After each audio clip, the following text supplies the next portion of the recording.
बंधु आज आसतु शुणा एवं दर्शन करवा महाप्रभु श्री जगन्नाथ श्री बलभद्र और माँ सुभद्रा अपूर्व 32 बेशर प्रथम भाग।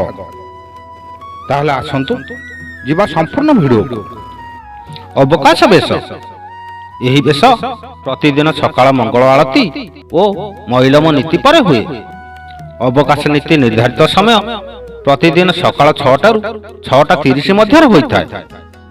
ठाकुर माने यही बेश दांत घसंती एवं स्नान विधि समापन करा हुए। आचार्य शंकर यही बेशर प्रवर्तक रही।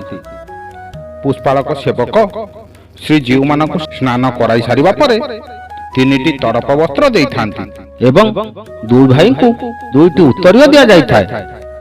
यही बेश को अवकाश बेश बा तड़प उत्तरी बेश कह जाए।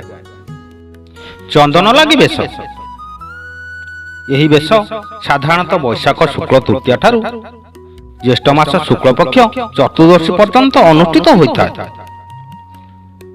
यही बेशटी ठाकुर मानकर अति प्रिय बेश।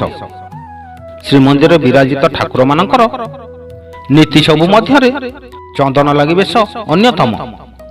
प्रत्येक संध्या धूप पर पूर्व बेश मैलम बा ओलागी करा जाई चंदन लगी बेश करा जाई था। कालिया दलन बेश यही बेशटी साधारणतः भाद्रव मास कृष्ण पक्ष एकादशी तिथि अनुष्ठित हुए।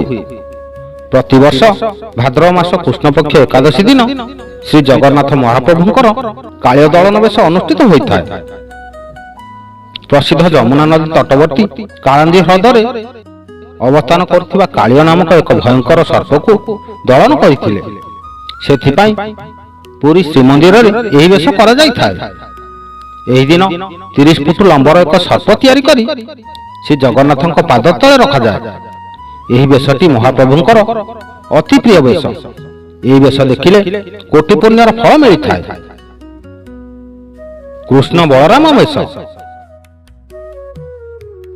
यही बेशटी भाद्रव मास कृष्ण पक्ष त्रयोदशी तिथि अनुष्ठित होता है। पूर्वे यही बेशटी भाद्रव मास शुक्ल पक्ष त्रयोदशी तिथि अनुष्ठित हो आसुथिला। बड़ ओडिया मठ तरफ गिरी गोवर्धन बेश अनुष्ठित हो आसुथिला। एबे जहा कालक्रमे बंद होई एबे कृष्ण बलराम बेश अनुष्ठित हेउछि।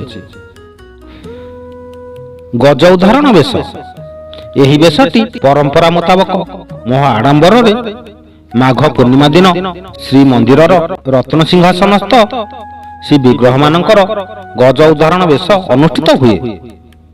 विश्वास करा जाए जे गज उदाहरण बेश रूपी श्री जगन्नाथ महाप्रभु सम्मुखरे रही श्रद्धा भक्ति तथा विश्वासर सहित गजेन्द्र स्तुति पाठ कले बहु पुण्य फल मिलता है ओ दुख क्लेश क्लिष्ट शारीरिक तथा मानसिक बहु दुखर मुक्ति मिलता है। गजानन बेश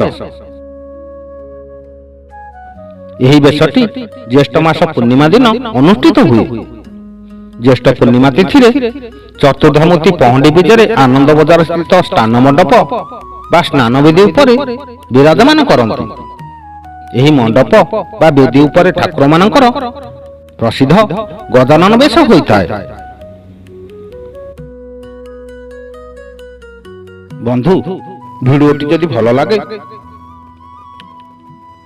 ताहले भिडियो को लाइक करी चैनल को सब्सक्राइब कर दियंतु और कमेंट बॉक्स रे आपनक मतामत निश्चय दियंतु।